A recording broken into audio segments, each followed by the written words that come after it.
Starting it. Cool. Shall I commence? 1 second. Yeah. You're good to go. Yep. All right. I'm so very excited to be making the merge and very nervous because I also feel like now, and this is the merging of my two very separate game personas, I kind of feel like I've had a little alter ego in this game. I am one player with Brian and Corey, and a very different player with Jodely, Travis, and Jordan. And I don't know. This is my second org. The first org, when I left, I said I'm going to have more fun next time, and I'm going to play to win even harder. And I'm playing to win so hard, and it's going to mean that I have to start, hurting some feelings, lying more, and it's going to become obvious that that's my game because I can't kind of play two different personas at the final for the weeks ahead. So my thinking going in now is just what is the group that will get me to the end and help me win at the end. And one person who I feel like I'm pretty locked in, if there's a chance it's us two at the end, that I would be the happiest is Corey. I've always had, their back. They did a lot for me in the first org we played that I appreciated. And I also know everyone describes them as a floater. I think they're a very savvy game player, and I give them a lot of credit. So if I wasn't in the final two, I'd be willing to hear their argument to win. But I do think I can kind of talk about why my game is a lot stronger than Corey's. I honestly, this is the part of the game now where I am going to bed at night and I'm just thinking, what is my final speech at the end? Who can I be? What are people going to say good about my game? What will they say bad? What can I say about my game to really talk it up? And I'm feeling some days super confident about the game I've played. I think I've played a really hard game that's been really flexible, diverse. I've been so insulated, and I've had a lot of agency. But I also don't know if everyone has seen that, and I worry that some of the connections I have in this jury group, I don't have a great connection with Zach, Isaiah. I'm worried that might bite me at the very end. Although it's helped me not to have connections with everyone because it's made it's built trust that I have a target in Zach. I needed to say someone's name that wasn't one of my two groups. So that all being said, Corey is someone I would be happy to go to the end with for multiple reasons. I originally thought maybe Travis would be some good to go to the end because I know he doesn't play the social game either. He just goes straight into the calls. But now that he's just won again, and he's kind of the front runner as in people's eyes, I think that will just continue to solidify. So it seemed really foolish to bring him, I think. So that's a tough one. I think I could still make an argument, and I could probably lock in Corey and Brian's votes, unless they're really bitter at me. Maybe Riley's vote, but Riley might really respect the game of Travis, and potentially Jodely votes. I could see 4 votes coming there. As one option. And then the other person who I think I could go to a final 4 with, but I'd be also worried about bringing to the end is Brian. Brian's been the player I've obviously been the most open with and the most loyal to. But Brian is just always going to be a hard person to beat in the end because of how social and good he is at this game. And I'm playing to win, and I'm not going to just take him because he's my friend this time. That's what made me lose last time. So I'm thinking if that's my final 4, no matter the conditions, I should probably be in an okay spot because I could definitely throw Brian under the bus to Travis if I needed to. I don't think Corey would come for me, and I don't think Brian would come for me. So I don't know if there's any condition of Final 4, if I'm with those 4, that I would be in danger. It's just a matter of, can I get to the end with someone who I can win with? I've done my best to really build trust with Travis because he is someone who I think is a good ally. He wins a lot of challenges. He's a shield in some ways. I know he has the steal vote. I want that to be used to my benefit, just in the way that I know Brian has the idol, and that's hopefully going to be used to my benefit. And I think Brian would save me with the idol. He gave it to me last round. I gave it back for a lot of reasons, because there was no way I was playing it. And I also want Brian to have the idol in the game because it might be that is something that's needed for him to idol at someone where I don't have to get blood on my hands somehow. So that's an option there. That all being said, I still see Zach as the person I want out tonight. I think it's coming to the point where if I'm able to get Zach and Isaiah out tonight, I still have both full alliances in the game. And that is at final 6, where I think I'm perfectly lodged in the middle. And my thinking would be, at that point, the idol's still in play. No one besides me and Brian know who has it. That Travis, Jordan, and Jodely and me might split the votes. And if it's a 2-2 and the other 2, and I'm flipping with Corey and Brian, I can make it a 3-2-1 and go to final 5 with Corey, Brian, Travis, and someone else. there's a lot of hitches in there. One is who wins immunity. It could be that someone wins, Jodley wins immunity and saves Jordan. That would be bad. It could also be that Travis doesn't play his steal vote. He says he's using it at 7. He says it's a secret steal vote. I think it's very likely it's not a secret steal vote. It needs to be played beforehand, and he's not going to use it at 7 and say he played it, just like I told everyone I played my idol nullifier. So I don't know. I kind of had this idea in my head, and I don't know where to go with that. But I think if I go to Final 6 without having to hurt anyone's trust, then I'm still in a good spot if I'm able to somehow get out Isaiah and Zach tonight. I am conscious of the fact that I could be super naive and that I really am at the bottom of a Jodley, Jordan, Travis alliance. I just don't know if I see it. I do think Travis would have reason to bring Jodley and Jordan because if he thinks I played a stronger game than them, that's possible. But I also don't know why Jordan and Jodley would want to bring Travis in if they're playing to win. So yeah, I think while I've been playing these 2 separate games, I'm just trying to collect as much information as possible. Keep it to myself, besides telling Brian mostly everything, because I know he doesn't ever leak anything. And it helps build trust and allows me to maintain a separate alliance and play separately from him to make an argument at the end. But where was I? I always lose track on these. But it's also possible that, at the final 6, I could get screwed and end up being just completely boned over by Jordan, Jodley, and Travis. I don't know. I think it just helps that for me to continue playing with multiple options. I'm going to be sad when this game is over, but I honestly feel like I've just been having to act so much, act like I'm on the bottom, act like I'm the easy vote, act defeated, when really I've been super confident this whole game so far. The only exception being using my idol because I wasn't sure if Amanda was going to use it and I wasn't going to have Wi-Fi. So that was like the only time I felt like maybe there's even a sliver I would go home. So I feel good, but I'm very nervous to see what comes. I'm expecting double elimination tonight. I'm trying to prepare for that. And I'm going to try to continue sowing seeds of doubt with Travis that Jodley and Jordan might come for him because I want to there's a chance I might want to flip on one of them soon and have Travis be part of it rather than be angry at me and use his advantage against me. I feel like I had more thoughts, but I don't remember them, so I'm just going to stop now. All right, Scott.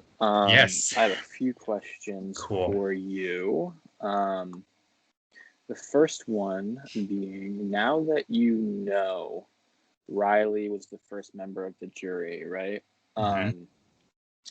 Does knowing that people are now being on the jury and potentially if you're in a final 2 or final 3, they're going to be the people that decide the game, who they pick to win. Does that change how you're, interacting with people? And do you have a plan on how you want people to be leaving the game? Like, does that affect your gameplay at all? It does. I'm trying to honestly gauge this group. I feel like the last time I played, the jury was made up of everyone, including someone who's voted off on day 3, which is just silly, but it felt very personal. Like people voted for who they liked the most. I feel like this is a group that will respect gameplay.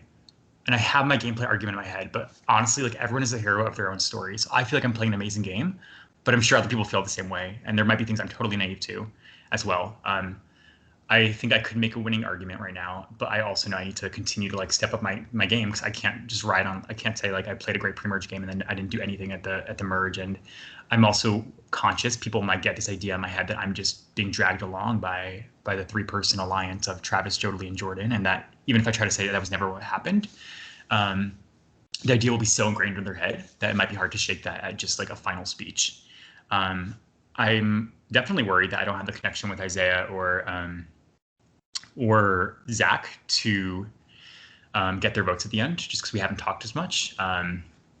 That means, I'm trying to talk to them a little bit more. I'm trying to build a little bit more of a connection on the way out in case they are on the jury. But I do think this is a group that's going to respect gameplay. So I think I need to start being a bit more bold and not just act the whole time and cower away. Like I know last time when Riley was going, I just acted defeated.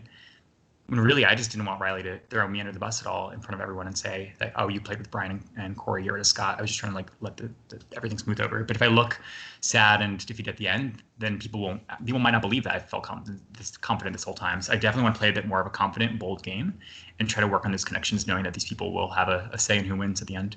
Honestly, I think my biggest fear is finishing second. Again, that's just where I finished last time, and I think I'd rather go out a third or fourth or fifth and be on the jury than lose in a final again.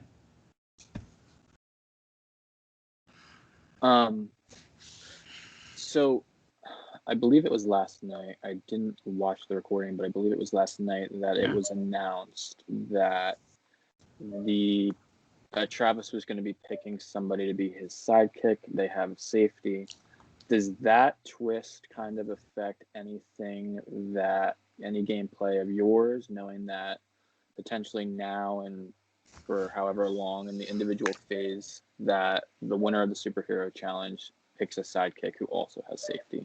Yeah, I definitely like wised up to the fact that I should be using the wiki more, and I saw that the Roaring 20 season, which I think is kind of the same model or format in some ways, of started with 19 people. That final 8, 7, and 6, there was always a sidekick or whatever they called it chosen.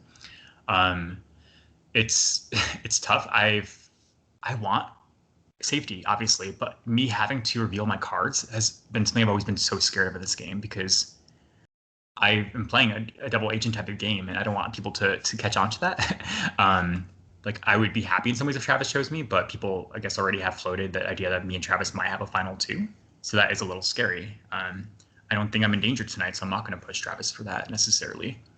I am nervous. I see like Travis maybe picking Brian and trying to solidify that relationship, which I think is helpful in some ways. But then I'm worried, like, does Travis see Brian as an ally over me for some reason as well?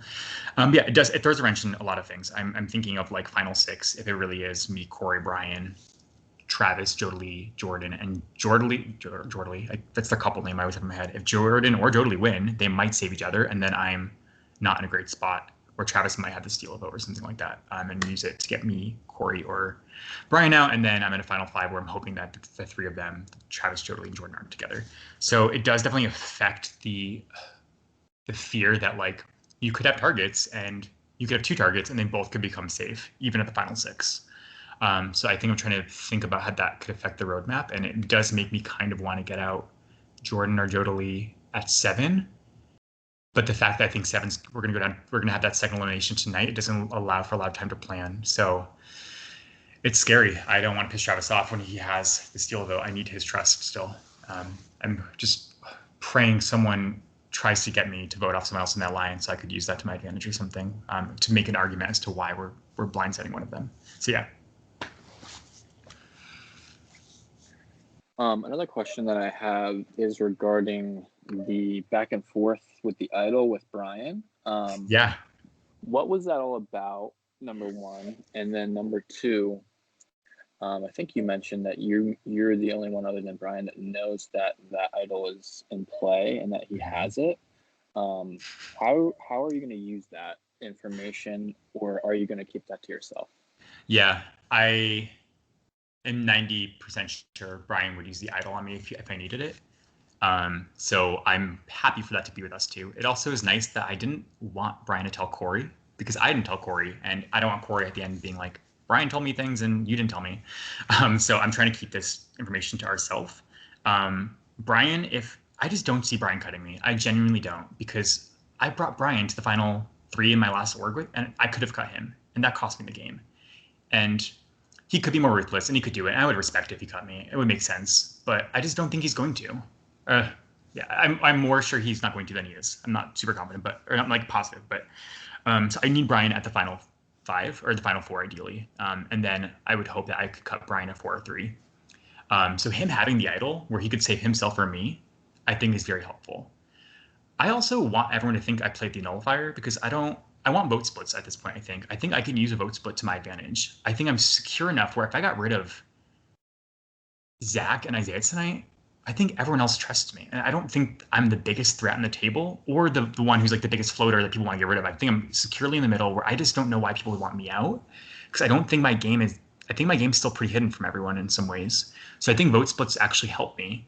And having the idol there helps me, because if people have this fear and they want to do a 2-2-2, I can then kind of navigate that to the way I want, to whichever group I want to flip with.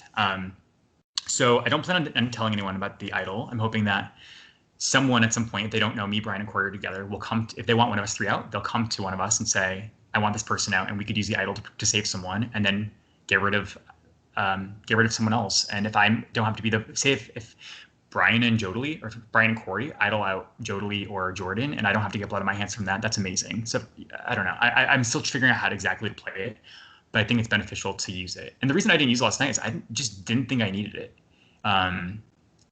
If I took it and didn't use it and then got blindsided with it, I needed to give it back to Brian. And if I don't win, I want Brian or Corey to win, but I want to beat them, which is why I would get rid of them, or get rid of Brian at least, because I think he will beat me. I also didn't want to use it last night, even though it could have been my guaranteed spot, because then everyone will think I was lying again to them the whole time. And I'm at a point where I'm trying to build trust. And if I played an idol and said, sorry, I had it the whole time, or Brian gave it to me, that's neither of those situations are good for me. So there was no benefit in me having the idol unless I thought I really needed it to stay. And I felt pretty confident Riley was going at like a 95% chance that he was going. So it was a bit of a roll of the dice, but it was one that I was willing to take. And then the last question that I have for you, you mentioned it a couple of times in this confessional. Yeah. Your relationship with Corey and Brian, you guys played your first game together, I guess, is what you said. So how does that, we're getting down to, there's only 8 players left. How does that losing to Brian, I guess, the way that you did, does that affect this game at all? Like, are you like getting flashbacks of, oh goodness, is this going to happen again? Or is this like a totally different experience where like you're just trying to judge this experience on its own rather than have that come into play, have that cloud your judgment going forward? Mm-hmm. I've thought about this so much. I love Brian and Corey, and I do think I could beat Corey. I don't know if I could beat Brian. And I would be happy for Brian to win, but part of me is also like to lose to him again, especially if it's me losing to him in the final 2. I just feel like my whole org reputation will be Scott finished twice, the same person. He was so stupid to bring that person to the end after he knew that person has a chance to beat him. So, like, it would hurt me a lot to put up Brian, but I'm not bringing Brian to final 2 unless it's that Brian brought me. So I'm balancing this idea of when do I cut Brian, because I don't think Brian's going to cut me. And you want to bring people to a final 3 or final 4 where you're safe. I see if I were to bring Corey and Brian to final 3, I think both might bring me. I think I could convince Corey that Brian has a better shot at winning, and Brian just won. I think Brian might have loyalty to me. Of course, if he thinks I could beat him, he might still cut me. And I've also, honestly, one thing I'm worried about at the end is if I make a speech and I say I had this one alliance, the Good Fortune group, and then I also had this alliance that was basically ingrained in the game for me, people might say, oh, you were given that alliance on a silver platter. You came in with these 2. So if I'm up against someone that's not Corey or Brian, that might be something that people didn't give me like a big X on my game for, is that I didn't have to work for that alliance as much. There was still a lot of work in concealing it. There's so much risk in working with them and having someone blow that up. But part of me is like, okay, if I go to the end with Corey, we both had that. So that's not, you can't like give one person that advantage. But then I also did XYZ. So I see a lot of value in bringing Corey to the end, as I said. I definitely, like I said, I don't want to finish second again. And I am getting flashbacks. I'm getting the confidence of going in saying I felt like I played the strongest game, but then I just didn't have all the social connections. I've said this before, but Brian is like charming, funny, easy to talk to. He leads every conversation with getting to know you stuff where I just kind of like dive into the game, and I feel like I've tried to learn from that, but I just jump right into the game sometimes. So I think I could still say I did more work than Brian and had more alliances, but then Brian might just come back and say, okay, well, I made it to the end and didn't need to betray everyone's trust. So yeah, it's something that I see value in bringing them. I don't want to be like blinded by my friendship with them, because I do think there is actual strategic value. But to get to the final 3, if Brian won and brought me and I lost to Brian again, it would be tough. I'd be happy for him, but I would be sad for me. All right, Scott, those are all the questions I have for you at the moment. If you have anything else you want to add to the end of this, you can do so now. If not, I can go ahead and stop recording for you. No, I think that's good. I'm just nervous for tonight, but we'll see what happens.